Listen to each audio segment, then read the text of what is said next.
Is Trump's Israel-Hezbollah truce already faltering as rockets and drones continue to be exchanged at a rapid pace?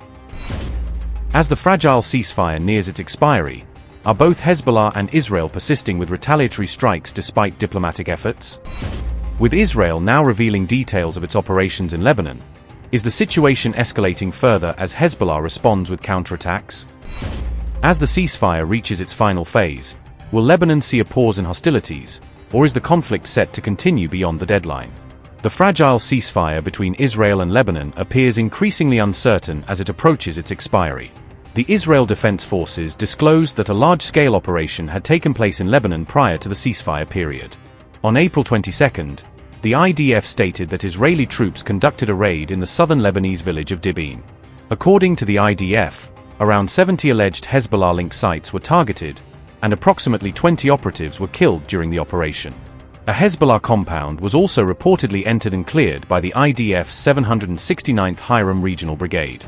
Israel maintained that the operation was carried out to prevent a planned attack against its forces. Hezbollah reportedly launched attacks toward Israeli positions, citing violations of the US-mediated ceasefire. Drones were used to target an Israeli artillery position in southern Lebanon's Tyre region, according to reports. Hezbollah later claimed responsibility for the drone strike directed at Israeli troops. Israeli forces, however, stated that the incoming drones were intercepted before causing damage. On April 21, Hezbollah was also reported to have launched a series of rocket attacks toward Israeli positions in southern Lebanon. Despite ongoing exchanges of fire, the Lebanese government is reportedly pursuing an extension of the ceasefire arrangement. An AFP report suggested that Lebanon plans to request a one-month extension during upcoming discussions in Washington. Officials in Beirut have indicated they will also urge the United States to press Israel to halt ongoing strikes and destruction.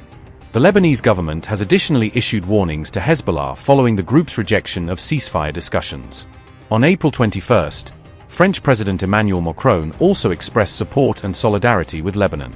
You know that the President of the Lebanese Republic has called for the opening of direct negotiations with Israel, an initiative I fully support in the name of the sovereignty of the Lebanese state in making decisions regarding war and peace. We are pursuing this path, convinced that diplomacy is not a sign of weakness, but a responsible act, so as to leave no avenue unexplored in restoring my country's sovereignty and protecting its people. These negotiations promise to be demanding and require the active support of all our friends and partners. That said, we're not seeking a confrontation with Hezbollah. On the contrary, I prefer to avoid a confrontation with Hezbollah, but believe me, we won't be intimidated, not by Hezbollah, and certainly not by those who are blowing the hot and cold air of civil war. We will help as much as we can. The Lebanese government has also been preparing for these discussions and developing the essential plan to regain full sovereignty. And we obviously intend, as I said, to reorganize this conference in support of the Lebanese armed forces as soon as it becomes necessary, depending, of course, on the progress of these discussions. As for the rest, the discussion formats, being around the table or not, and so on, they seem to me to be rather secondary issues. Whenever we take action, we try to have everyone at the table, as we did last Friday by bringing together 49 states for the reopening of the Strait of Hormuz. I think it's better when everyone is involved. And so, I think it's in Lebanon's best interest, in particular, for many of its neighboring states and states in the region to be engaged in this discussion. Meanwhile, ahead of a potential second round of Israel-Lebanon talks in Washington, Israel's senior diplomatic leadership has issued a warning directed at Hezbollah. We don't have any serious disagreements with Lebanon. There are a few minor border disputes that can be solved. The obstacle to peace and normalization between the countries is one: Hezbollah. Tomorrow, the direct talks between Israel and Lebanon will resume in Washington, D.C. I call on the government of Lebanon, let's work together against the terror state that Hezbollah built in your territory. This cooperation is needed by you even more than by us. It requires more clarity and the courage to take risks, but there is no real alternative for ensuring a future of peace for you and for us. We made a historic decision to negotiate directly with Lebanon after more than 40 years. Unfortunately, Lebanon is a failed state, a state that is de facto under Iranian occupation through Hezbollah. But this also leads to a conclusion. Hezbollah is common enemy of Israel and Lebanon.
$25 crore गरीब गरीबी को परास्त करके बाहर निकले।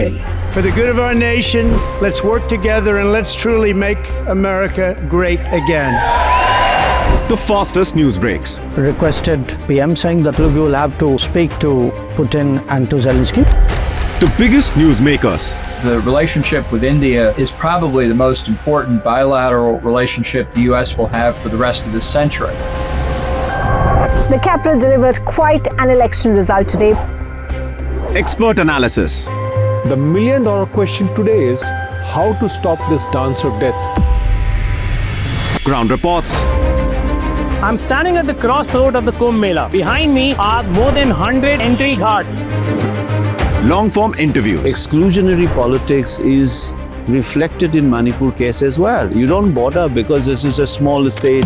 Deep dive into burning issues. It's often said DRC could be the richest country in the whole world. It's because of what sits underneath. Why exactly did the US topple the Sheikh Hasina government?